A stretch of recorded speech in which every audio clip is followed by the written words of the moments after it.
जब आपने आकाश में सोचा कि अब अपना इनिंग ख़त्म है, यहाँ पे एंड है, आपके दिमाग में एग्जैक्टली क्या चल रहा था? ऑफ कोर्स जो फाइनेंशियल मोटिवेशंस होती हैं वो किसी के भी मन में होती है और उसमें कोई बुराई नहीं है, क्योंकि at the end of the day family care सर्वोपरि, अपना केयर सर्वोपरि।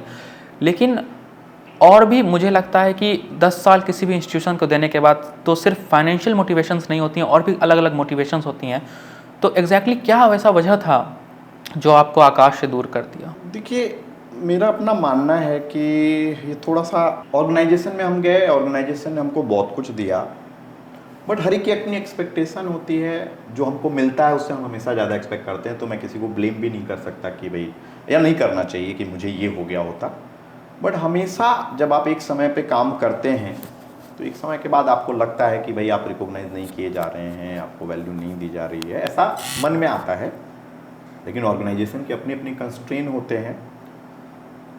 तो मैं क्लियर था कि नहीं, मैं इवन 5 साल के बाद ही, क्योंकि मुझे मानना था कि अगर आपको ग्रोथ चाहिए, वैल्यू चाहिए, तो आपको चेंज करते रहना चाहिए। मैं साफ बता दूँ, मुझे ऑप्शन नहीं मिला, नहीं तो मैं 5 साल के बाद ही छोड़ देता। इसका मतलब ये नहीं है, ऑर्गेनाइजेशन बहुत अच्छी है, बहुत कुछ अच्छा है वहाँ, बट अगर आपको ग्रोथ चाहिए प्रोफेशनली तो आपको एक टाइम और वैल्यू भी चाहिए। आपकी वैल्यू तब पता चलती है जब आप छोड़ते हैं। आकाश से मैं यहाँ पे शिफ्ट हुआ अनअकैडमी में, एक सामान्य मैं टीचर था, लेकिन आप भी कमल जानते हो कि मैं एक ऐसा टीचर था जिसके थ्रू बच्चों का एक फ्लो बना।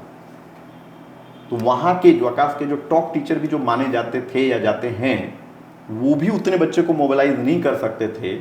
और बिना कहे, मैं एक ऐसा टीचर था जिसने कोई चीज़ स्टेटमेंट नहीं बोला कि बच्चों को आ जाओ ये करो। मेरे जितने भी वीडियोस गए थे या वो है, मैंने बच्चों को इवन ये कहा था कि आप वहीं पे पढ़िए, वहीं पे रहिए। हम सब इस बात पे आएंगे, हम सब इस बात पे बिल्कुल हाँ, आएंगे, बहुत डिटेल में आएंगे। तो मैं ये बात आपको बताना चाह रहा हूँ।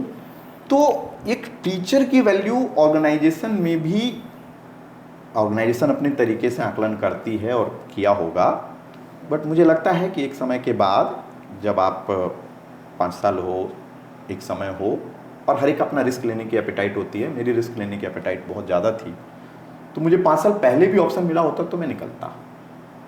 तो मुझे जब ऑप्शन मिला, और इसमें मैं, हमारे शशि प्रकाश सर का बहुत बड़ा योगदान रहा, क्योंकि मैं एक सामान्य टीचर था और वहाँ से उन्होंने मुझे पिक किया, हमारी टीम आई, सारे अच्छे लोग आए, तो फिर मेरा यहाँ मूवमेंट हुआ।